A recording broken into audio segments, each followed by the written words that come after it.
Reddit, le cœur d'Internet. L'un des plus grands sites au monde aujourd'hui. En quelques clics, on peut y trouver des discussions sur presque tous les sujets possibles. Connu sous le nom de subreddit, ces hubs se concentrent sur des sujets particuliers tels que des animaux adorables, des mèmes ou des discussions générales sur des passe-temps ou des centres d'intérêt. Mais il existe un côté sombre, un endroit rempli de publications étranges, troublantes, parfois même dérangeantes. Des threads qui donnent l'impression que quelque chose ne va pas. C'est ce qu'Internet a décidé d'appeler le côté sombre de Reddit.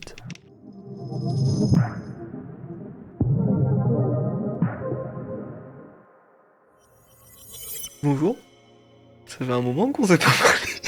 Laissez-moi parler très rapidement de pourquoi j'étais pas là pendant 2 secondes. Ce jeu a consumé ma vie. Pocopia, je sais pas si vous connaissez, c'est fou, c'est adorable, j'adore. Bref, maintenant qu'on est passé dedans, je peux directement passer au sujet. Reddit est une de mes passions. Il y a tellement de contenu niche dedans que ça me paraît si fascinant de tout explorer. Et au cours de mon exploration, en général, je tombe sur quelques petites histoires. Des histoires assez terrifiantes, et en général, je les note quelque part. Voici 3 des histoires qu'en fouillant sur Reddit, j'ai trouvé et j'ai décidé de noter. Ces histoires ont probablement déjà été explorées par d'autres youtubeurs, mais honnêtement, moi je veux juste les raconter un peu et m'amuser. Maintenant, profitez de cette vidéo. Mais juste avant qu'on commence, si vous appréciez cette vidéo, n'hésitez pas à vous abonner. Et si vous avez un truc à dire comme par exemple j'adore Pocopia, je vais vous attendre dans les commentaires. Enfin, pour de vrai, profitez bien de cette vidéo. Ah et aussi, il y a une vidéo surprise qui va sortir sur ma chaîne secondaire à 18h30. Allez la voir s'il vous plaît. En fin de soirée, le 28 octobre 2016, un utilisateur du nom de Jason Inel a fait un post soudain sur un subreddit de conseils relationnels, cherchant des conseils concernant une situation d'infidélité qui s'était déroulée entre sa femme et son voisin. Son post est intitulé « J'ai du mal à faire face au fait que ma femme m'ait trompé avec notre voisin. J'ai surpris ma femme en train de me tromper il y a plus d'1 an. Je suis resté avec elle pour le bien de nos enfants, mais je n'ai pas réussi à me l'enlever de la tête depuis. Cela fait 476 jours que je l'ai confronté à ce sujet. Comment je le sais ? Parce qu'à chaque fois que je m'y prends en train d'y penser, je me dis, ça ne fait que tant de jours, peut-être que tu n'y penseras plus demain. Donc, pour revenir au début, je venais de prendre un nouveau projet et de nouvelles responsabilités au travail. Je faisais beaucoup d'heures, plus de 60 par semaine, et j'étais visiblement stressé. C'est en mai 2015 que j'ai remarqué qu'elle avait ajouté un mot de passe à son téléphone. Quand je l'ai confrontée à ce sujet, elle m'a dit que c'était parce qu'elle préparait mon cadeau pour la fête des pères, et qu'elle ne voulait pas que je cache la surprise. Environ 1 semaine plus tard, elle est venue me voir et m'a dit qu'elle se sentait coupable de me cacher un gros secret. Et m'a dit qu'elle faisait construire un bureau à domicile pour moi, par notre voisin, un entrepreneur, comme cadeau. Ça m'a paru étrange car en 6 ans de vie commune, elle n'avait jamais dit qu'elle se sentait coupable de quoi que ce soit, et insistait toujours sur le fait qu'elle ne regretterait jamais rien dans sa vie.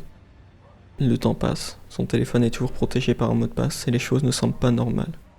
Je la vois utiliser son téléphone et sourire de plus en plus, souvent toute seule. Mais quand je lui demande ce qu'elle fait, elle dit « rien » et range son téléphone.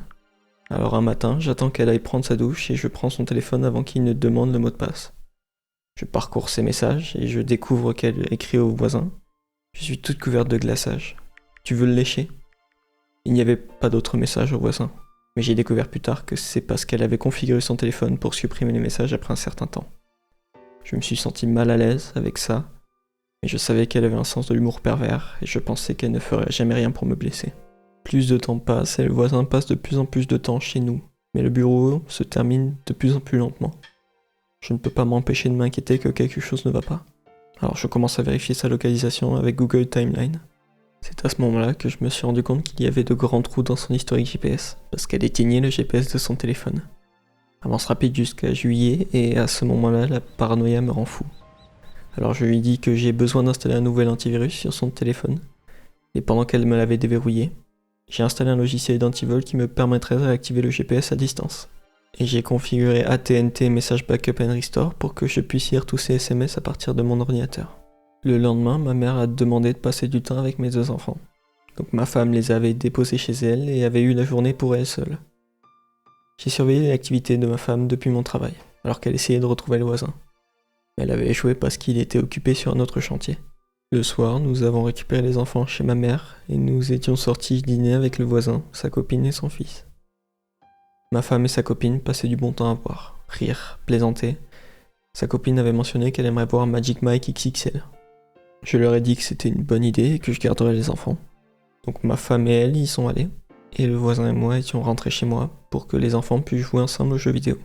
Les enfants étaient dans la chambre de mon fils, en train de jouer, et le voisin était assis en face de moi sur l'autre canapé. C'est à ce moment-là que ma femme a commencé à lui envoyer des SMS. Elle décrivait des actes sexuels qu'elle aimerait faire avec lui, et il répondait. Elle lui a dit de vérifier son Snapchat, et en même temps j'en avais aussi reçu un. Elle se doigtait dans une cabine de toilette. Il continuait à parler, essayant de trouver un moment pour se retrouver et avoir des rapports sexuels. Ils avaient décidé de se voir lundi matin, après mon départ au travail.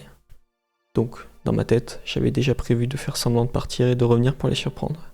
Et ensuite, ils se sont dit qu'ils s'aimaient. Et ça a pris toute mon âme pour me retenir de pas sauter sur le canapé et le frapper. Mais je me suis contenu. Et j'ai continué de lire la conversation qui se déroulait sous mes yeux. Il lui a dit « Tu es ma copine maintenant ». Ce à quoi elle avait répondu « Je l'ai toujours été. Et je le serai toujours ». Quand ma femme et la copine du voisin étaient revenues du film, je leur ai demandé poliment de s'asseoir. J'ai ensuite demandé aux enfants de rester dans la chambre de mon fils et de fermer la porte. En retournant au salon, j'ai confronté ma femme et le voisin. J'ai dit « Alors vous deux, vous vous aimez, hein ?» Ma femme est entrée en mode déni complet, et la copine du voisin a commencé à les gifler. J'ai demandé à ma femme si elle lui avait envoyé des SMS. Elle dit non, alors je lui avais montré les SMS. Elle l'a admis, mais disait que c'était la première fois que ça allait aussi loin. J'ai demandé à ma femme si elle lui avait envoyé des photos. Elle a aussi dit non. Alors je lui ai montré les photos. Elle l'a aussi admis, mais disait que c'était la première fois. Je lui ai aussi demandé si elle couchait avec lui. Elle a dit non. Comme je n'ai pas attendu de les surprendre en train de coucher ensemble, je n'avais pas de preuves pour prouver le contraire. Donc ceci resterait non résolu. Je lui ai dit que je la quittais. Elle m'a dit qu'elle ferait en sorte que je ne revoie jamais mes enfants si je le faisais. Elle avait prévu d'utiliser le fait que j'avais tenté de me suicider au lycée pour me faire passer pour inapte à avoir la garde des enfants. Elle continuait de dire que c'était de ma faute, parce que j'étais trop occupé avec le travail et stressé, qu'elle voulait juste quelqu'un à qui parler. Puis elle m'a donné un ultimatum. Soit je décide ce que je devais faire, soit elle déciderait pour moi. La copine du voisin avait commencé à les défendre en disant que ça ne pouvait pas être sérieux puisqu'ils ne couchaient pas ensemble, et que ma femme et moi étions trop parfaits ensemble pour laisser ça nous séparer. Les voisins sont rentrés chez eux, et ma femme et moi avons passé le reste de la nuit à nous disputer sur ce que nous allions faire. Nous sommes allés nous coucher, séparément sans rien résoudre. Nous avions continué à discuter tout le week-end, et avons finalement décidé de nous séparer temporairement pendant que nous réfléchissions à ce que nous voulions. J'allais rester dans la maison, et elle allait prendre les enfants et aller chez sa mère. Ce lundi, je suis allé au travail et j'ai reçu un SMS d'elle en pleine réunion avec mes patrons, disant qu'elle avait expliqué la situation aux enfants, mais qu'ils étaient bouleversés, et que je devais leur expliquer moi aussi. Je rentre du travail et trouve mes enfants en pleurs. Elle leur avait dit que maman, elle devait partir parce que papa était en colère contre elle. Quand mon fils a voulu rester avec moi, elle lui a dit qu'il ne pouvait pas. Mon fils en a conclu que si maman devait partir parce que j'étais en colère contre elle, et qu'il devait partir avec elle, c'est que j'étais en colère contre lui aussi. Ma fille pleurait parce que mon fils pleurait. Je ne pense pas qu'elle était assez âgée pour comprendre ce qui se passait. C'est à ce moment-là que j'ai réalisé qu'elle allait traîner les enfants en enfer si je la quittais. Alors j'ai ravalé mes sentiments et je l'ai supplié de rester. Elle a accepté et a insisté pour que je présente mes excuses à notre voisin, puisque nous allions toujours devoir traîner avec eux, parce que nos fils sont de bons amis. Je déteste ça, mais je l'ai fait quand même. Nous passons encore du temps avec eux, de temps en temps. Ils viennent à nos différentes fêtes d'anniversaire et de vacances. Mais je ferai n'importe quoi pour mes enfants, et je reste poli à chaque fois. Les choses se calment un peu. J'y pense toujours constamment. Je m'inquiète. Comment puis-je éviter de la rendre si malheureuse, qu'elle me trompe encore? Puis presque un an après l'incident d'origine, encore autour de la fête des pères, elle lui renvoie des photos. Elle affirme que c'était un accident, qu'elle voulait me les envoyer à moi, à la place. Je ne la crois pas totalement, mais je passe à autre chose quand même. Depuis environ 4 mois, les choses sont calmes de ce côté-là. Et j'y pense encore constamment. Ça va sembler stupide, mais j'ai l'impression d'avoir une partie de mon cerveau que je ne peux pas éteindre, qui pense tout le temps.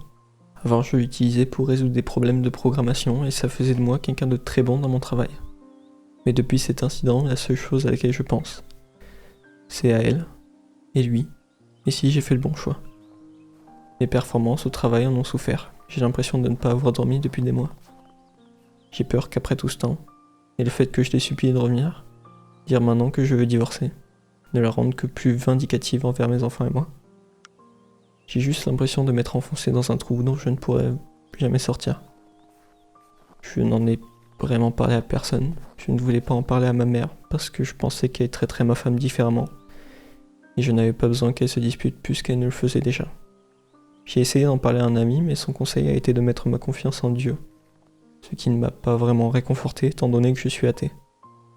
Donc je n'ai aucune idée de quoi faire, de mes sentiments, ni comment passer à autre chose.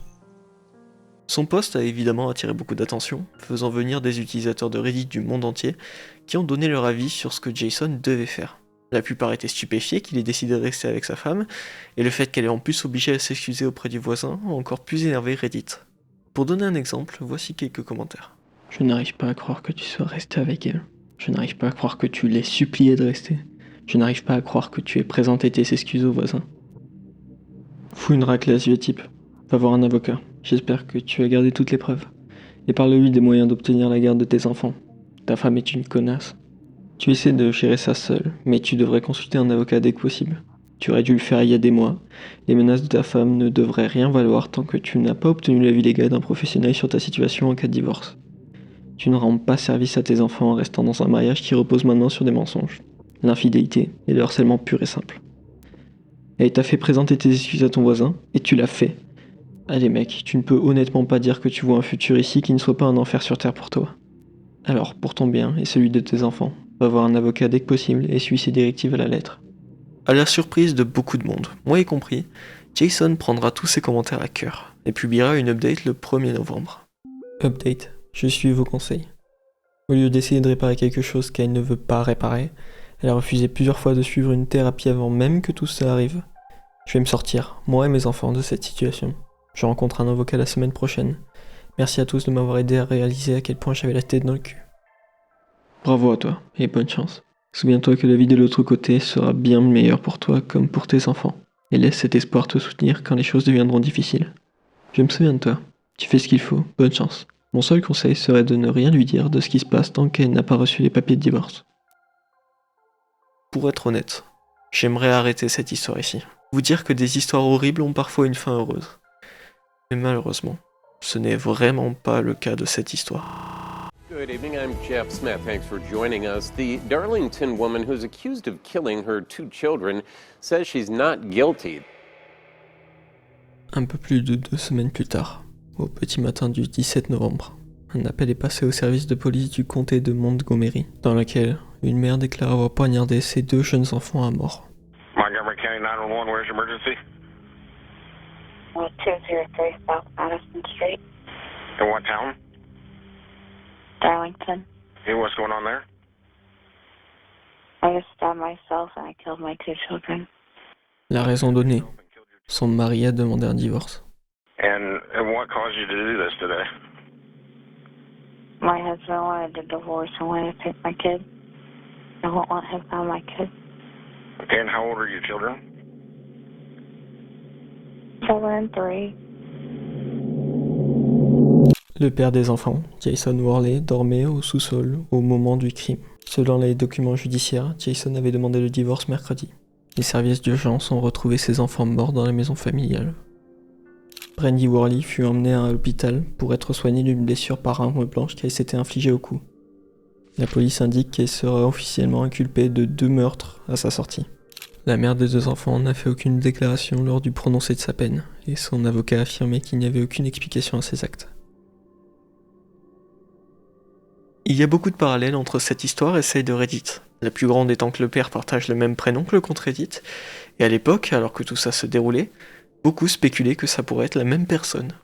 De nombreux signes semblaient confirmer, mais la plupart tentaient simplement de garder un peu de sceptisme. Jusqu'au 21 novembre, lorsque Jason est revenu pour son dernier post. Update. Merci. J'aimerais adresser un merci sincère et chaleureux pour les conseils et le soutien que j'ai reçus ici. Personne n'aurait pu prévoir la tragédie qui a suivi ma demande de divorce. Vous rendez un service merveilleux à ceux qui en ont besoin, et j'espère que vous continuerez à le faire à l'avenir.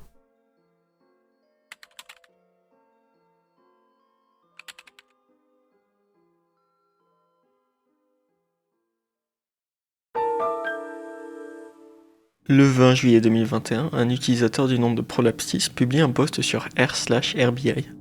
RBI, ou Reddit Bureau of Investigation, est un endroit où les utilisateurs peuvent se tourner pour enquêter sur presque n'importe quoi, même les affaires les plus sinistres. En d'autres termes, une communauté où les gens se rassemblent pour jouer aux détectives sur des cas que la police ne prendrait normalement pas en charge. Le post était intitulé « La police n'a pas enquêté, et ça me tracasse ». Entre 20h30 et 20h45, je suis rentré d'un rapide aller-retour en ville pour acheter une bière. En sortant de ma voiture, j'ai entendu quelque chose. J'ai cru un instant avoir laissé la télévision allumée et que le son venait de là. Mais en marchant vers l'avant de ma voiture et en appuyant sur le bouton pour la fermer, j'ai réalisé que ce que j'entendais, c'était des hurlements. J'ai écouté quelques secondes en pensant que c'était quelqu'un qui plaisantait. Mais ensuite, une voix de femme a crié « Non, arrête, tu me fais mal! T'es en train de me tuer !» Et une voix masculine adulte criait quelque chose que je n'ai pas pu comprendre. Il y avait aussi un chien qui aboyait dans la même direction, ainsi qu'un bruit sourd et répété. J'ai immédiatement composé le 911 et prévenu la police. Ils pouvaient même entendre les cris en arrière-plan. Ils ont dit qu'ils enverraient un agent pour vérifier, mais une heure est passée et personne n'est venu. J'ai extrait les images de la seule caméra qui enregistre en continu. Celle de ma porte arrière n'enregistre que lorsqu'elle détecte une silhouette humanoïde. Donc elle m'a filmé en train de passer l'appel et un peu des cris en arrière-plan. La caméra du jardin a tout enregistré, mais c'est inintelligible à cause du bruit de l'unité de climatisation extérieure. J'ai nettoyé l'audio du mieux que j'ai pu, mais j'ai besoin de conseils sur la marche à suivre. Je joins un lien Dropbox vers la vidéo. J'ai également inclus l'original dans la deuxième partie de la vidéo. Si vous la regardez, les cris provenaient exactement de l'endroit vers lequel la caméra était dirigée, mais à plus de 15 mètres de distance, de l'autre côté d'un champ étroit. Il y a une petite cabine avec quelques voitures habituellement garées sur la route, juste de l'autre côté de ce champ. Ça me perturbe beaucoup, car j'ai 41 ans et je n'ai jamais entendu quelque chose d'aussi dérangeant dans la vraie vie. Voici la vidéo que Prolapsis nous a partagée.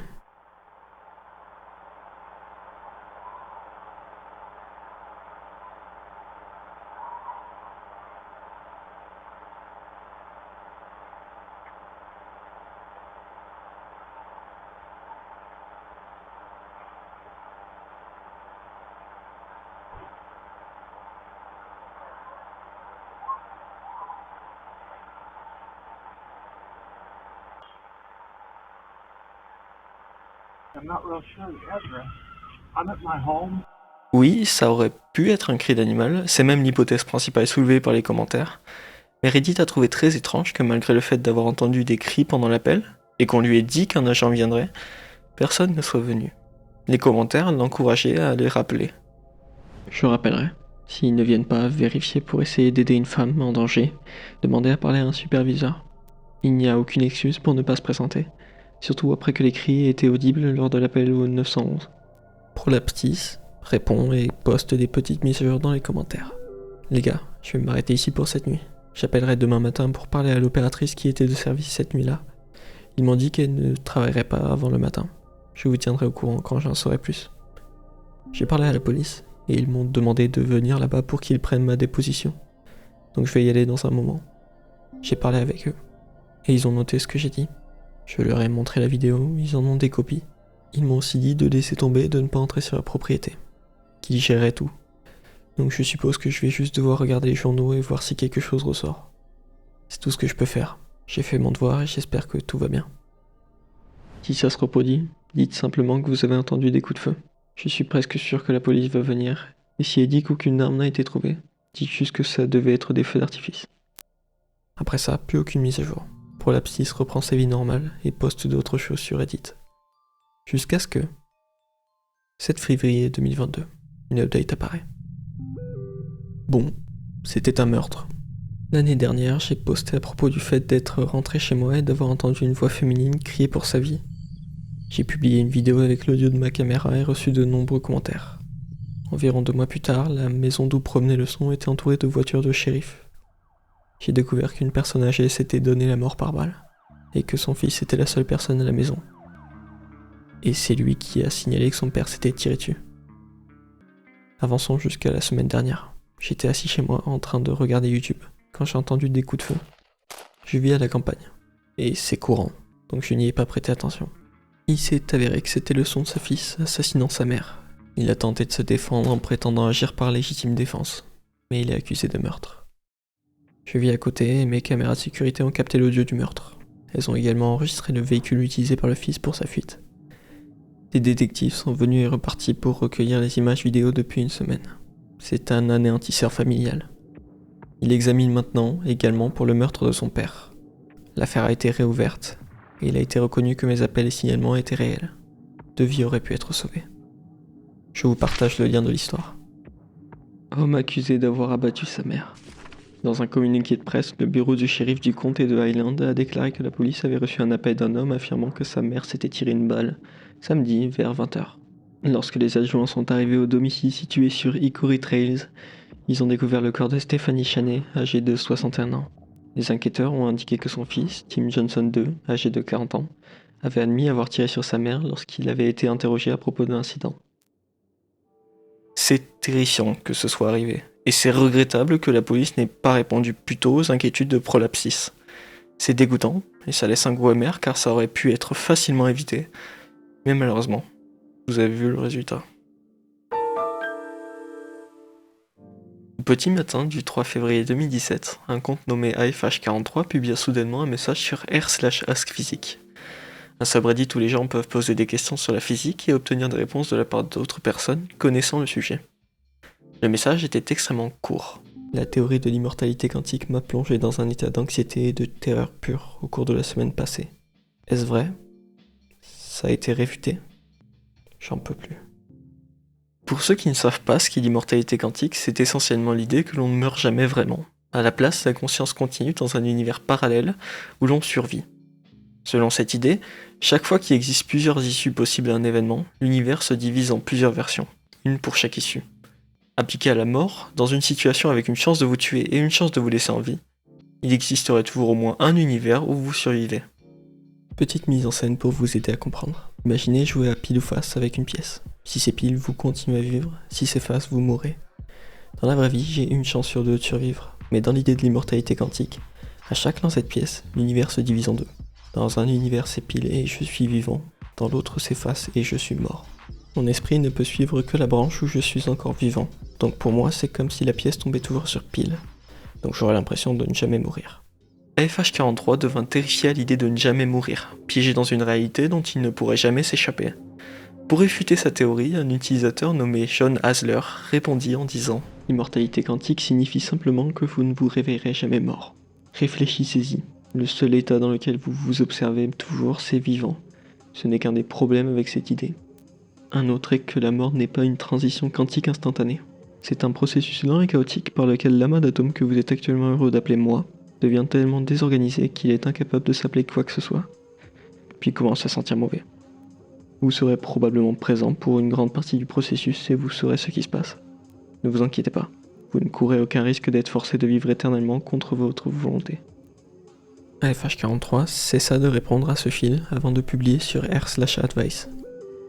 Crise existentielle, ça ne s'arrête pas, j'ai besoin d'aide, je n'en peux plus.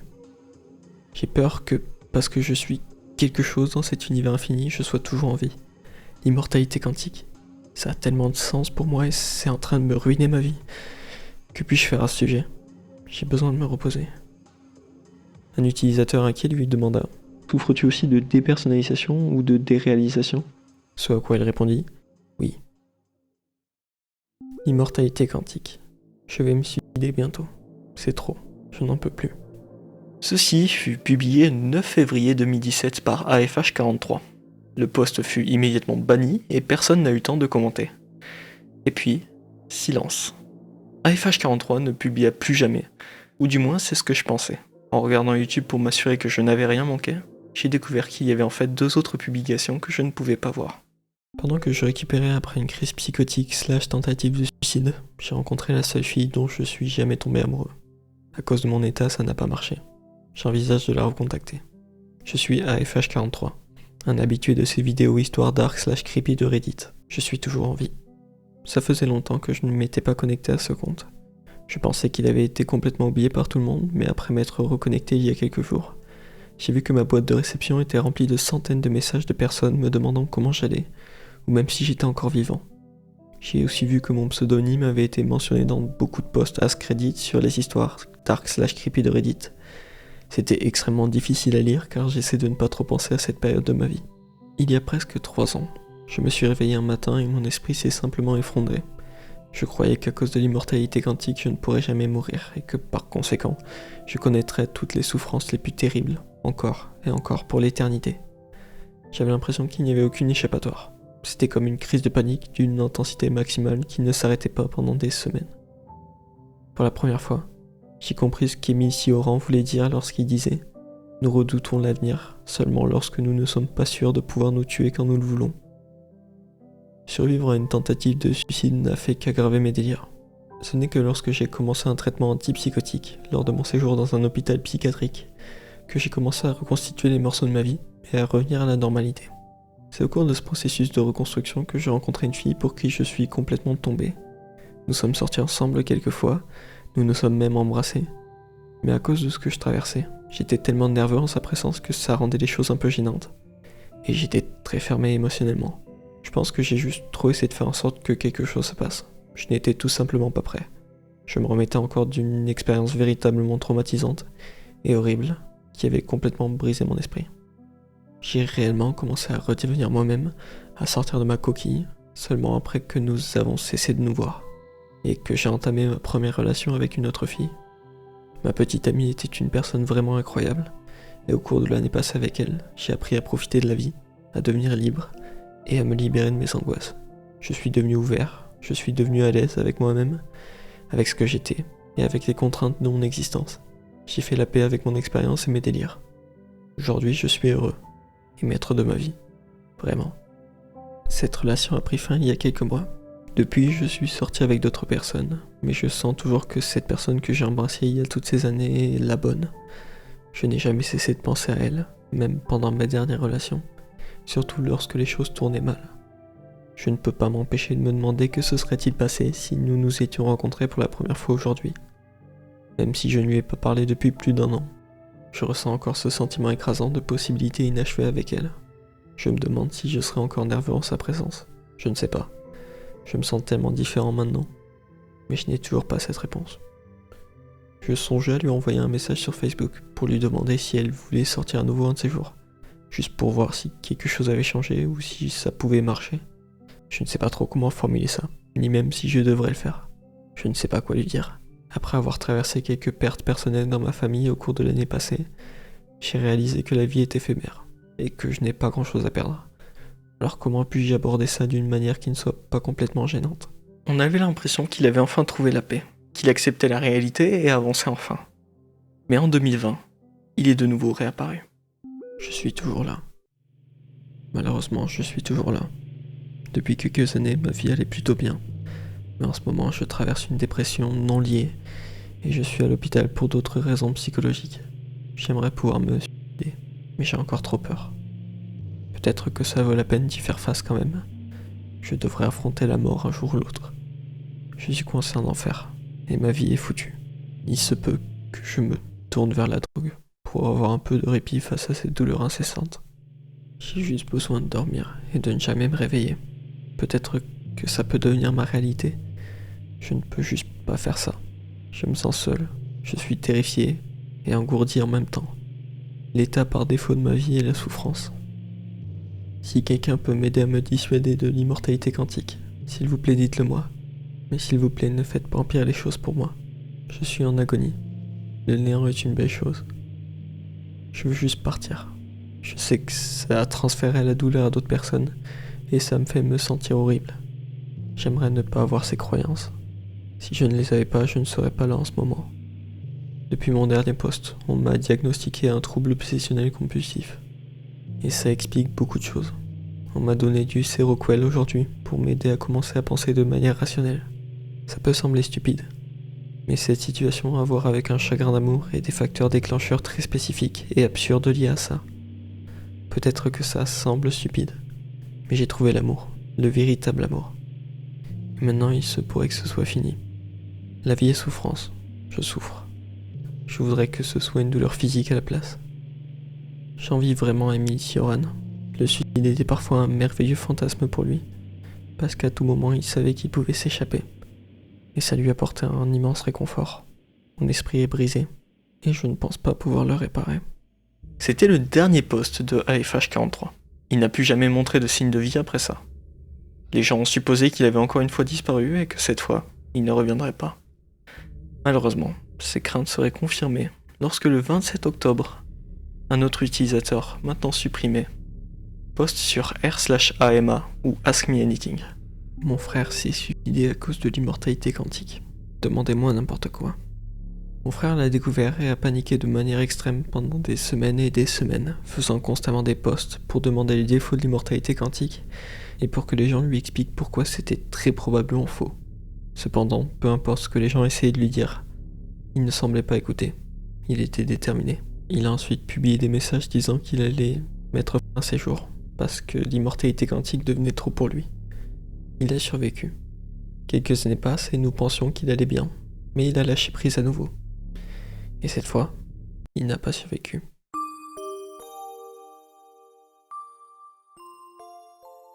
Dans sa note, il mentionnait comment l'immortalité quantique l'avait de nouveau atteint, et qu'il n'en pouvait plus. Je n'avais jamais su non plus qu'il avait un compte Reddit lorsqu'il postait toutes ces choses sur l'immortalité quantique des années auparavant. Mais lorsqu'il est décédé, j'ai décidé de regarder son téléphone et je suis tombé sur son compte. Voir tout ça, tous les posts qu'il a fait il y a quelques années, me brise. Des gens ont fait des vidéos à son sujet, ça me tue, ça fait tellement mal. Je pense beaucoup à l'immortalité quantique moi-même. Si c'est réel, alors il pourrait encore être vivant dans une réalité différente. Mais j'essaie de ne pas me rendre fou avec ces conneries. Je déteste qu'une théorie stupide l'ait réellement tué. Bref, posez-moi des questions. Waouh, je suis désolé pour ta perte. Avait-il déjà eu des problèmes de santé mentale auparavant? Question à laquelle l'utilisateur répondra. Il a souffert de dépersonnalisation et de déréalisation. Souffres-tu aussi de dépersonnalisation ou de déréalisation? Oui.